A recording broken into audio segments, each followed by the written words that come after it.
Call to order the regular meeting of the Darien Police Commission. It is our 2,391st meeting, and the first order of business is acceptance of minutes. So moved. May 27th. All in favor? Aye. Aye. Chief, are you correspondence? A couple items of correspondence. First one is a note of appreciation from a Darien resident regarding the protest that occurred on June 7th.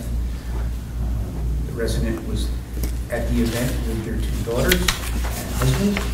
Very pleased to see the support of the police officers, and they were grateful for our assistance. So thank you for taking the time to let us know. Appreciate that one. The second one is a letter to the Darien Times. It's in your folder, from Shelley Scoglin, Georgette Harrison, and Susan Marks regarding Sergeant James Palmieri. He is the co-chair of the Skyway Youth Task Force this year. For many years, he was dedicated to youth of Darien, both as the school resource officer and involved in the JRB, the Juvenile Review Board. So they were grateful to James for his continued work with youth in our town. So duly noted for James, does a fine job as well. Yes, he does. So no other correspondence. Department activity, Captain. Yep. Here, if you want, you could grab yeah, you can there since it's make it sure. It might help. Channel 79.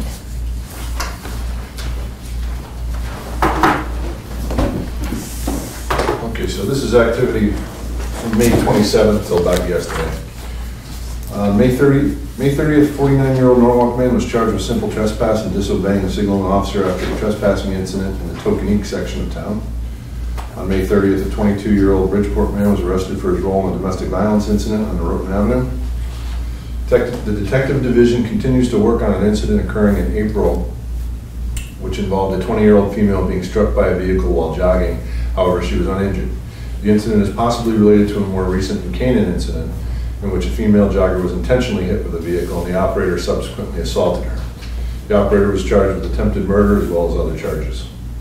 On June 3rd, two 17-year-old male Norwalk residents were charged with criminal attempt at larceny first degree for their role in trying to steal a vehicle at approximately 3 a.m. on Little Brook Road. On June 5th, a 32-year-old Hauppauge, New York man and a 28-year-old Mastic Beach, New York woman were charged with larceny after a shoplifting incident involving the theft of over $1,800 in cosmetics at CVS Pharmacy. The week of June 8th, the department assisted with 7 graduation events for the elementary school, middle school, and high school. On June 9th, at approximately 6:30 p.m., an 18-year-old Darien man was arrested for DWI after a one-car crash on Oxridge Lane. He was also arrested for creating a public disturbance for an altercation he began following the crash. On June 11th, a 29-year-old Norwich man was arrested for narcotic, forgery, and larceny charges. He was also arrested for violation of probation. On June 14th, the 45-year-old Stanford male was arrested for his role in a domestic violence incident. I believe that was at Dunkin' Donuts here in Darien. On June 13th, at approximately 1 a.m., a 17-year-old male from New Canaan was arrested for DWI, speeding, possession of alcohol by a minor, reckless driving, and license restriction violations after he was pulled over for driving at an extremely high rate of speed. The department assisted with 2 large protest events on Sunday, May 31st and June 7th. Both demonstrations involved hundreds of participants, and numerous officers were required to assist the event. Since May 27th, we had 3 stolen cars, which were unlocked and had the keys inside. We had 10 car burglaries of unlocked cars, and 11 motor vehicle accidents, 2 of which involved injuries. And I think our unlocked car burglaries went up again this morning. There's a couple more.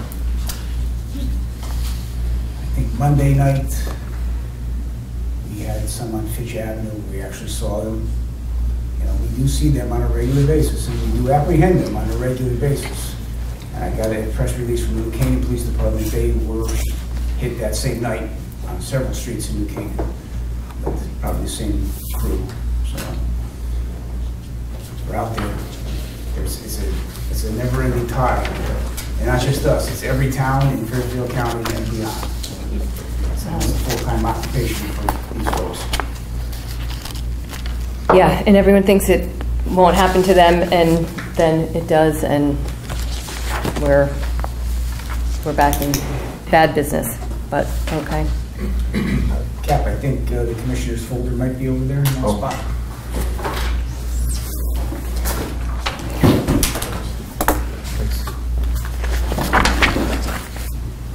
Okay, Old business, is that you, Chief? COVID-19 update. COVID-19 update. Fortunately, I believe the last confirmed case here in Darien was May 29th, so we are well on, we flattened the curve and then we kind of tumbled the curve, and hopefully it stays that way.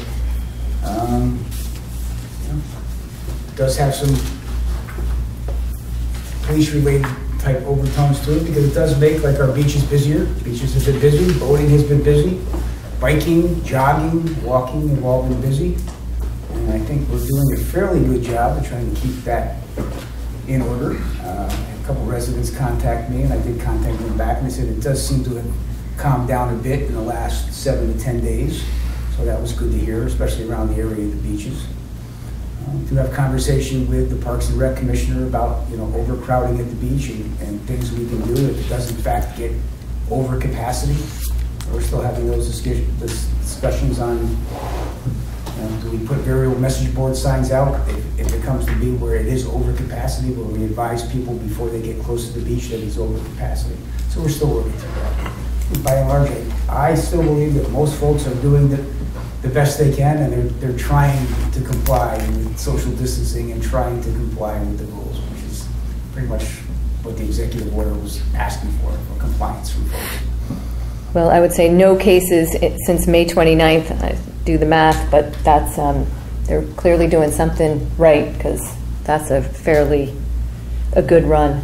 Anything different? I mean, I know today, Wednesday, we're opening more things have changed. Is that anything we anticipate with this, I think it's phase 2, phase 3? I can't remember what phase we're in, but. This is phase 2. 2? I think there may be some folks that are hesitant to run right out for indoor dining. Right. I'm not one of them. I will be perfectly happy to have a steak and some libation in an indoor dining establishment someday very soon, if not tonight. But I think other places might be a little, you know. All right, but it doesn't. I don't think there's going to be a mad rush where you're going to be waiting in line for a restaurant the next couple. But it doesn't impact us. I mean, there's nothing that changes for us. I'm very hopeful our downtown merchants get back to business. So that's it. We're still doing first responder testing through the state portal. Lieutenant Chip Catone's kind of, as his assistant emergency management director role, kind of was involved with the state on that testing. That's done in Stanford. It's a quick turnaround time. We've had, I don't know, 15 to 20 people at least take advantage of that testing. We've gone through the whole COVID-19 pandemic with no staff, sworn or civilian, testing positive for COVID-19. Town Hall opened back up, you know, with restrictions recently. We never really closed, but some of the restrictions we're doing over here. We moved some staff around a little bit to try to keep distance. It's working very well. We're getting all our essential business and then some done, as we always have. So I'm hoping that it continues on this positive. I know we're back to fingerprinting. The fingerprinting, car seat seat. So checks, are we? Drug drop box. Everything here is up Tag sale and running. permits. We're back in business. Okay. Yep. We're back. Like Denny's, we don't close. We're back in business. And that's it for COVID-19. I'm very, very thankful that we weathered the storm the way we did without having staff, you know, out for extended periods of time. So. Agreed. Okay. New business. Police accountability initiatives. Everyone knows that police accountability is the forefront topic. It knocked COVID-19 off the front page above the fold very quickly. As always, you've heard me say time and time again that I fully believe that the Darien Police Department is and has been above, you know, beyond the curve and ahead of the game when it comes to police accountability. Through our accreditation process, most, if not all, of the things that are being called for by various different agencies, from the president on down, the Darien Police Department already does. There are some codification issues where, yes, okay, it has to have this specific language in our general orders, which we were already addressing. As far as chokeholds, that's something that across the country that that folks are calling for a ban on chokeholds. Well, we have banned chokeholds years and years and years ago, specifically by our general orders, because it is proper professional policing. Not that it was ever called for anyone. We did it because it's the right thing to do. It's those kind of things that there may be other parts of the country that are not following constitutional best practices. The Darien Police Department is not one of those agencies. So we are working with the NAACP. We are working with the state's attorney for our GA. We're working with protesters and organizers that we're willing to have those conversations where we can explain our positions. If there's things that we need to address, we will address them. But I think, by and large, our general orders have put us ahead of the curve, and we are doing most, if not all, of what is being requested for, seemingly for some departments, as something new, that it's not new for us. That is certainly Darien, as well as the state of Connecticut. I mean, you might want to explain to people, I mean, we have Darien rules, there's to be accredited in the state. Darien Police Department has been accredited for at least 3 terms of 3 years each for professional accreditation. That's a voluntary thing. You're not required to be accredited, but it does ensure that your police department hits all best practices for a professional law enforcement organization. It assures that you're operating within constitutional guidelines. It operates that you are fair and impartial.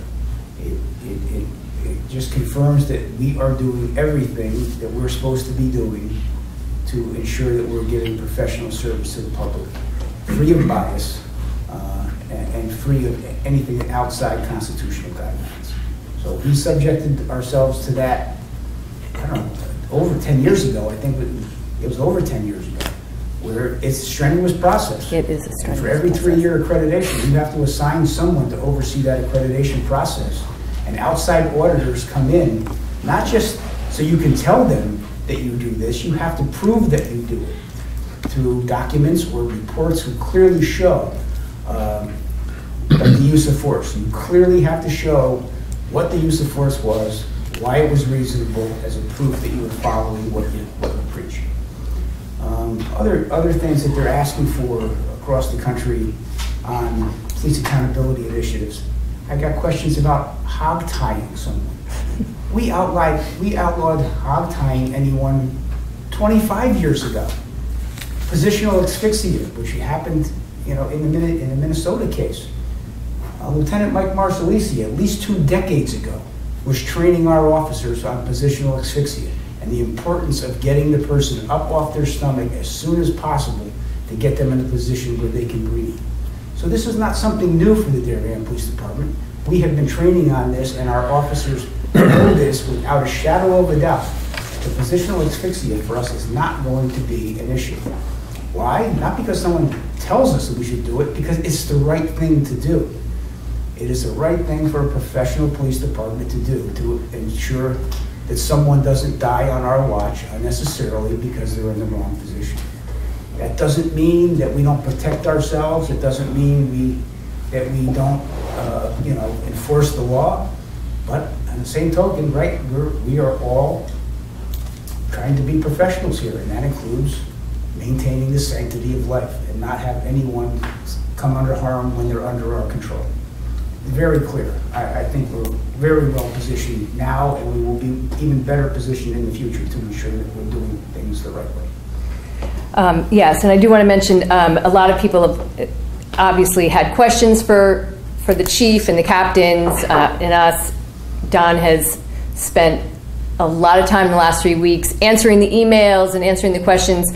My suggestion, and we've talked about it over the last week, is obviously he just went over some very important items, but there's a whole list of things that I think it would be helpful for the people in Darien and anyone else to know. So hopefully by next week, it will be up on our website.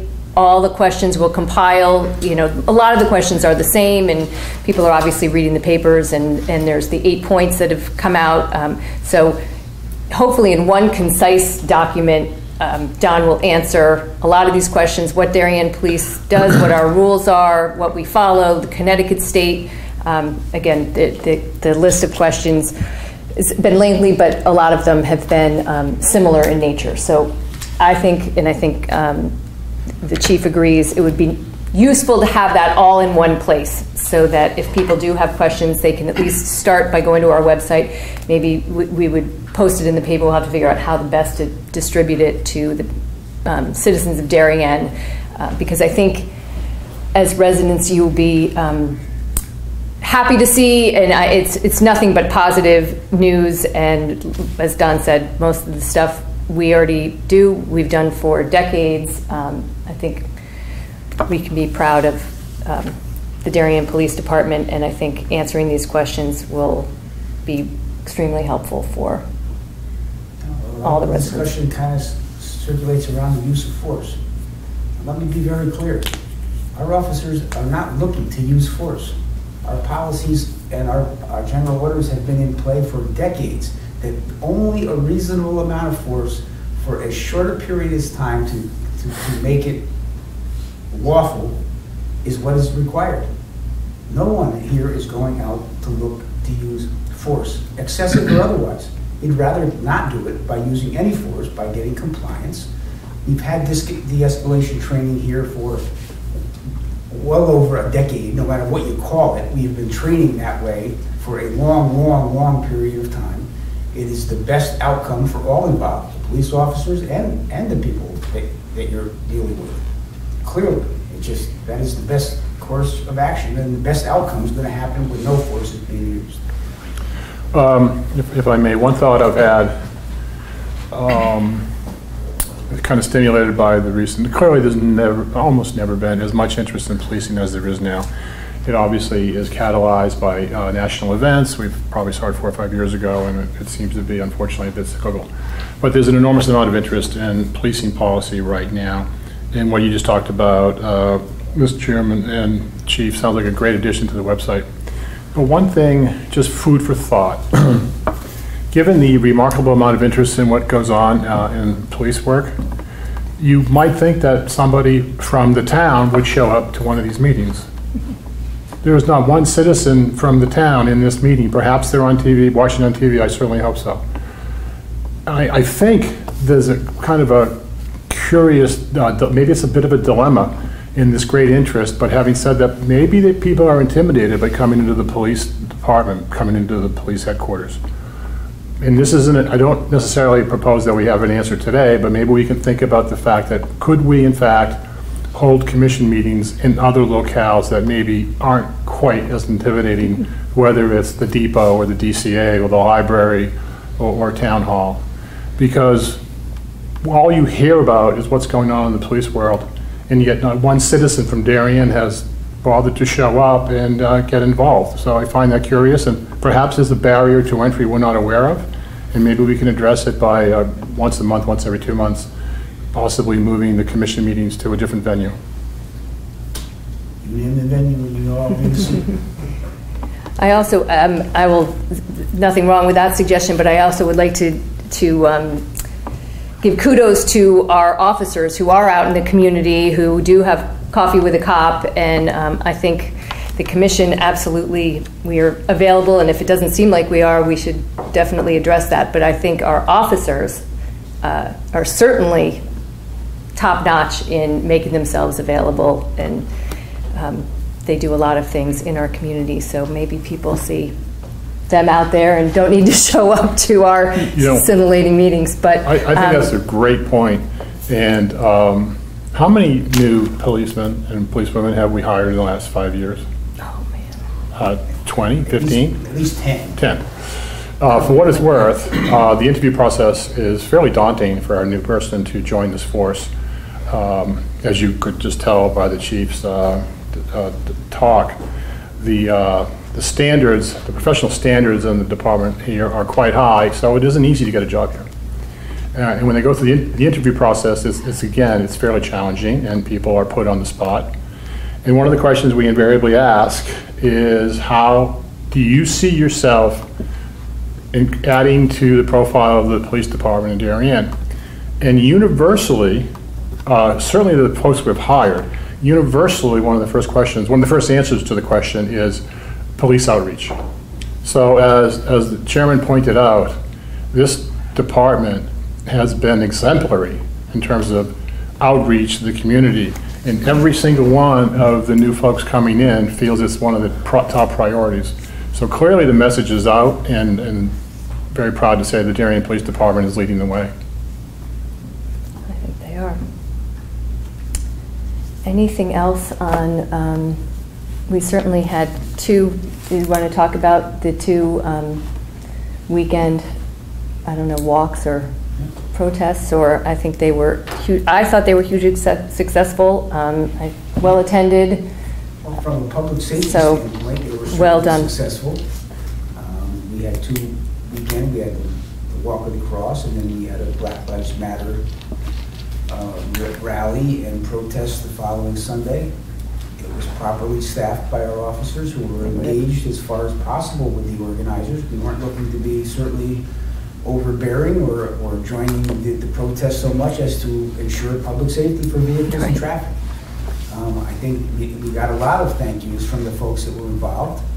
I'm hearing now through some channels is that there's some people that were unhappy that the police were providing public safety service by blocking the roads so they could walk through the side roads. And apparently some factions didn't want us to do that because a protest is supposed to be disobedient.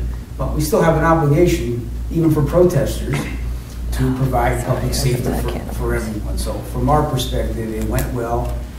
There was no real hiccups. It was properly staffed. It was properly managed, and that goes to the two captains, Captain Shredders and Captain Marin, ran the ball on that one, on both of them.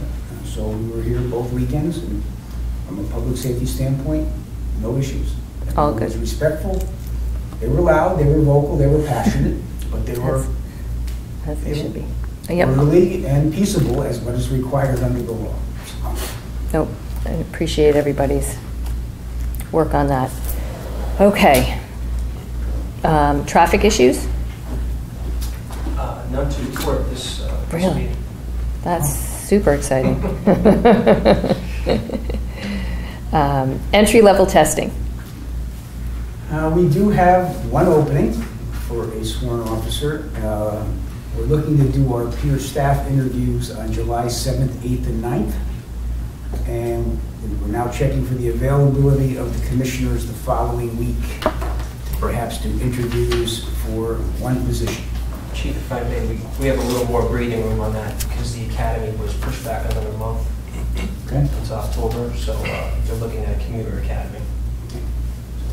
So we'd still be looking to do the July 7th, 8th, and 9th though for peer interviews? Yes. And then, so we have some wiggle room then for the All right. commission. So I guess just let you know that it's coming. We'll wait to see what comes out of your interviews, Okay. and we will schedule that. Just on a side note there, I was reading some newspaper articles that some Connecticut agencies are laying police officers off. Some have laid officers off already. And there were some other agencies that were quite ready to, take those officers on. And I'm sure the officers were eager to keep a steady paycheck. And so that's a possibility moving forward as well. Unfortunately, here we don't have the specter of layoffs. So if there are quality officers out there for laterals, that's maybe another portal for us as well moving forward. So we'll keep our ear to the ground on that one. But would we have a spot at the academy if we want it in October? Yes. That's going to start as a virtual academy and then may transition to a back-in-person academy halfway through or whatever. Even October, they're saying it's virtual. Today we That's found out it's planned to be a commuter class. But I still think it may start. The last thing I got starting virtually. If we find a lateral between now and then, is there anything that precludes us Do we have any from? lateral candidates Do we have that any are coming out? candidates or? do There we- are lateral candidates, but they have to partake in the same process as an entry-level candidate. So they have to take the written test and the physical All right. assessment. So they'll be in the same group of They'll be in the same group. candidates. Got it. Got it. I knew that. Okay, reappointment of Tokenique Constable. Well, Kathy Conlon, as you know, is a Tokenique Constable. She was a long-serving Darien police officer here. I wholeheartedly endorse her for reappointment. I do have a letter here for the commission, if they're so inclined, to endorse Kathy Conlon for reappointment as a token constable. I don't think we need any discussion. I move that we reappoint Kathy Conlon as token constable. So that is an endorsement of the commission, and that would go to the first selectman for reappointment. So it's an So, endorsement. I'll second that. We're endorsing. Well, All in do we favors? need to vote yet? Yeah, technically, well, We need to vote? the endorsement would be a vote. Okay. So all those in favor of endorsing Kathy Conlon? All right. Chief, Thank you. at what interval do they need to be?